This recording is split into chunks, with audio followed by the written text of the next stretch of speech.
दर्शकों को महाराष्ट्र की सियासत से जुड़ी बता दें। महाराष्ट्र विधानसभा चुनाव से जुड़ी हुई यह बड़ी खबर है कि मिलिंद देवड़ा वर्ली से चुनाव लड़ सकते हैं। यह बड़ी खबर आ रही है।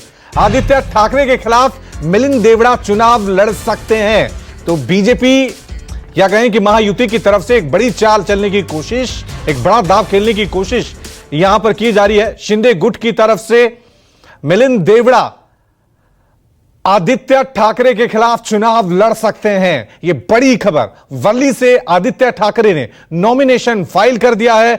अब इंतजार है कि महायुति गठबंधन वहां से किसको अपना उम्मीदवार बनाता है।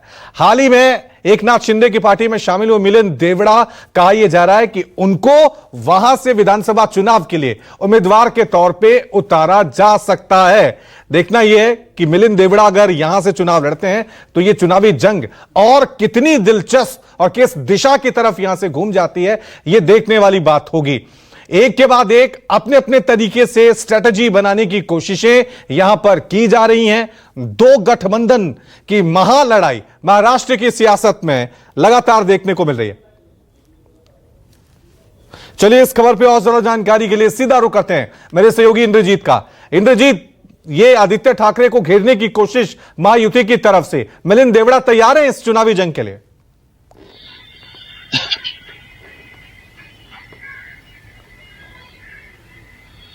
रवि, ये खबर हमारे सहयोगी राहुल ने दी थी। फिर भी अगर मिलिंद देवड़ा पूरी तरह से तैयार रहेंगे और उनको पार्टी कहती है तो, लेकिन वर्ली की राह उनके लिए आसान नहीं होगी, क्योंकि वर्ली जो है मराठी बाहुल्य इलाका है और वहां पर 2019 में पहली बार वहां पर आदित्य ठाकरे चुनाव लड़े थे। और चूंकि ठाकरे परिवार से 60 सालों बाद कोई चुनावी मैदान में आया था, इसलिए लोगों ने भी जमकर स्वागत किया और काफी अच्छी मार्जिन से। ठीक है इंद्रजीत, ठीक है, क्योंकि ये राहुल की खबर है तो मैं राहुल से और ज्यादा डिटेल ले लेता हूं। राहुल, जरा बताएं किस तरह से घेराबंदी की जा रही है यहां पे आदित्य ठाकरे की, क्योंकि अभी कहें कि शिवसेना यूबीटी में आदित्य ठाकरे सबसे बड़ा चेहरा है। मिलिंद देवड़ा इस चुनावी जंग के लिए क्या पूरी तरह से सहमत हो गए हैं, तैयार हैं?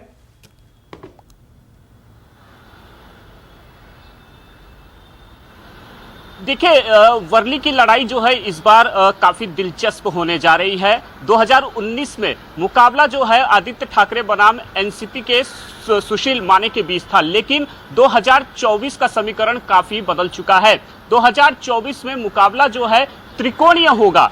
शिवसेना यूबीटी से आदित्य ठाकरे चुनावी मैदान में है और शिंदे गुट से बताया जा रहा है कि एक मजबूत उम्मीदवार दे सकती है पार्टी, क्योंकि सीधे सीधे आदित्य ठाकरे को चुनौती देना है।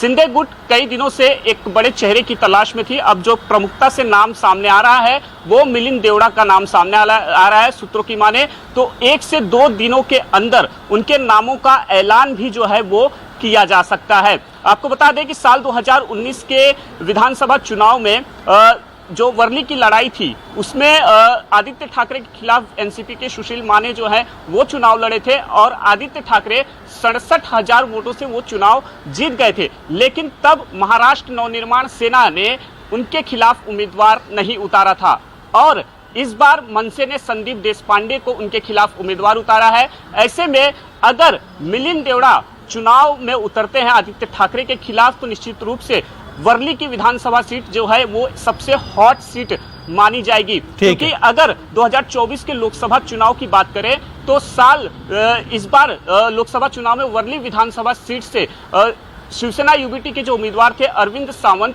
उन्हें महज 6,700 वोटों की लीड मिली थी। ऐसे में मनसे इस बार जो है चुनावी मैदान में है। अगर महाराष्ट्र नवनिर्माण सेना ने मराठियों का वोट खींचने में अपने तरफ कामयाब रही तो वर्ली में जो इस बार की लड़ाई है वो काफी दिलचस्प होगी और मिलिंद देवड़ा आदित्य ठाकरे के सामने रहेंगे तो निश्चित तौर पर आपको बता दें कि कांटे की टक्कर जो है वो इस बार वर्ली के विधानसभा में देखने को मिलेगा। शुक्रिया राहुल तमाम जानकारी के लिए।